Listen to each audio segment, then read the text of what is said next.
Duris qabsoof haaraa ta'uu baatus Jawar Oromummaa kootuu dursa jechuu saniin jibbi alagaa beekaa fi wallaalaa irraayis itti roobe dargaggoo hayyuu fi abshaala kana meeshaa addaa qabsoo Oromoo taasisee fuulduratti baase. Uumameen utuu hin turin utubaa qabsootiif miidiyaan OMN tattaaffii hayyootaa fi sabboontota Oromootiin biyya Ameerikaatti hundaa'e. Miidiyaa dhabaan waa lama nu godhe. Tokko akkamtu fiin dubbatannee nu godhe. Lammata waan dubbatamu qilleensi kun beeytaa waa hedduu keessa jira.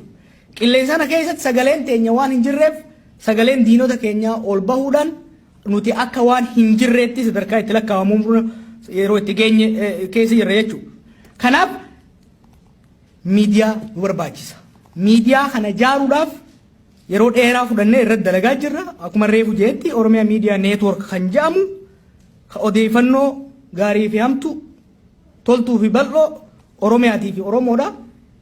Oromoon nu akka walirraa dhagahu alagoonnis akka nurraa dhagahan godhu ka televizyiina raadiyoo gama weebsaayitiin gama adda addaatiin odeeffannoo Oromiyaa keessaayis biyya alaatiis funaanee akka namni keenya wal dhagahu godhu jaaruuf socho'aa jirra. Nama waan dubbate hin hanqanne ta'uunsaa har'a namoota baay'ee kan ajaa'ibu Jawar Muhammad gaafa OMN hundaa'u wanti dubbate har'arra taa'anii iyyoo yaadan raaga fakkaata. Ammatti olaantummaa ilmaan naftanyaadhaa gama miidiyaatiin irratti uummata cabsuudhaaf halkan tokko rafnu jennee hin rafne har'arraa eegalee qilleensa Oromiyaa irratti olaantummaan ilmaan alagaadhaa uummata keenya irra qabdu cabe.